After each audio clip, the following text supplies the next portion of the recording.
What's up, guys? Nash Harrington with CraveOnline.com. I'm standing here on top of the skateboard and BMX street area at the X Games Los Angeles 2012 with JT, part owner of California RampWorks. Your company put all this stuff together. Tell me a little bit of the manpower and the hours that goes into creating this. Well, just on the initial setup, we spent about 1,200 man hours on this thing. We have about 16 semi-trucks that come in at X Games, dropping gear off, with approximately 160 yards of concrete.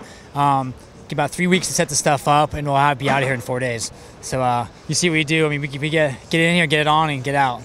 Yeah, and for those of you who had a chance to see the X Games or any of the coverage that we did, you might notice that the street area behind us looked like an old schoolyard, almost kind of a Venice Beach schoolyard. Tell me what went into the design behind it. Well, every design we try to do is pretty unique. We try to emulate something that we see like in the area we're in. Los Angeles last year was the alleyway. You see a lot downtown in the commercial district.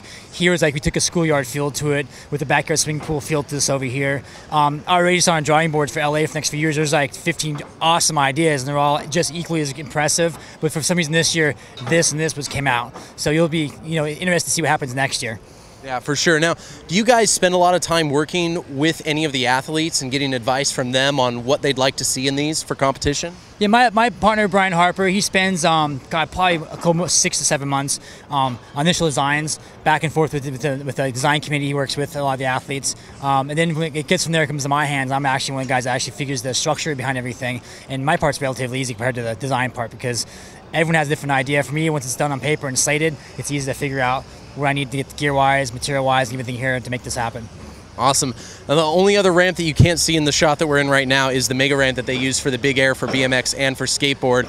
Tell me, one, how much time goes into building that ramp, and two, do you guys look every year to make it crazier, or you just kind of go for the same idea every year?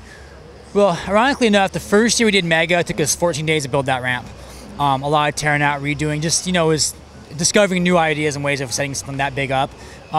By about year 4, we had it pretty well dialed, and now there's nothing we can do that ramp to make it better than what it is now. You can't make it bigger or smaller. It's as dialed as it will ever get. Until we really get the geometry, change the ramp, the mega is the way it is. Awesome. And you said you guys have to be out of here in 4 days? We have to be out of here by Friday morning, off this whole entire event deck and on the street. So we got our work cut out for us. But same thing, different year. Yeah. And how many guys do you have helping you tear it down? I had about 25 to 30 guys setting up. I'll have about the same amount, maybe a little more tearing down on our portion of it. Awesome. Well, congratulations. And next week, I'm thinking maybe the parking lot of my apartment complex. You guys can build up something like this, and I can start learning how to skate. Yeah, send me an address. Be there with semi-trucks. Sounds good.